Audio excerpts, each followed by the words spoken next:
Assalamualaikum warahmatullahi wabarakatuh. Perkenalkan, nama saya Zahwa Agusrian dengan NIM 201190147. Saya dari lokal PAI 5D. Di sini saya akan menjelaskan sedikit tentang kias. Kias adalah satu dari 4 sumber hukum Islam yang disepakati para ulama.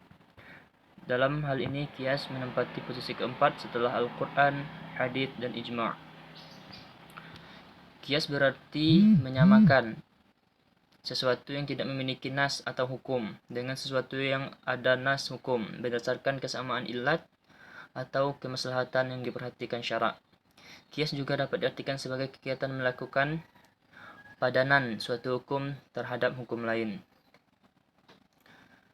Yang selanjutnya yaitu tentang rukun kias.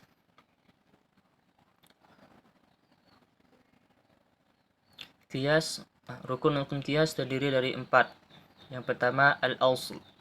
Al-asl berarti kasus lama yang sudah ada ketetapan hukumnya, baik dalam nas maupun ijma'.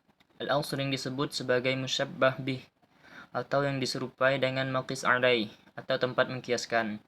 Dalam arti sederhananya, al-asl adalah kasus yang akan digunakan sebagai ukuran atau pembanding.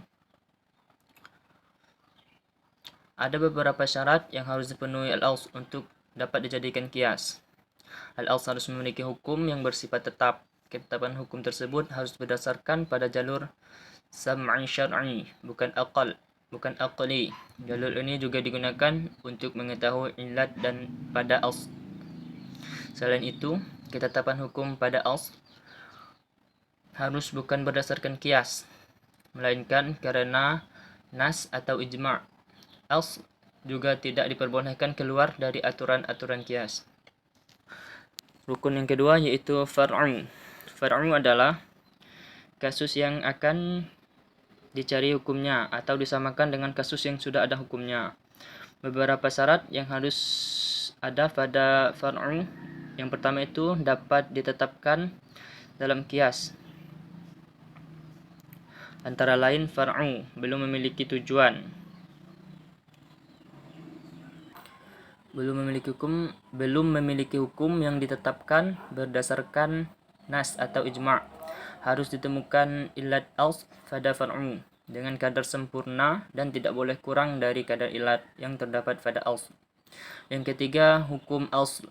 Hukum asl adalah hukum syarak yang ditetapkan oleh nas dan dikehendaki untuk menetapkan hukum terhadap far'u. Yang keempat, ilat. Secara bahasa, ilat dapat diartikan sebagai hujjah atau alasan. Ilat menjadi landasan dalam hukum asl. Dalam pengertian lain, ilat disebut juga dengan kemaslahatan yang diperhatikan syarak. Ilat inilah yang menjadi salah satu pertimbangan dalam melakukan kias. Itulah tadi sedikit pengertian kias dari saya. Apabila ada kesalahan dalam penyampaian, saya mohon dimaafkan dan tolong diluruskan. Saya akhiri. Wassalamualaikum warahmatullahi wabarakatuh.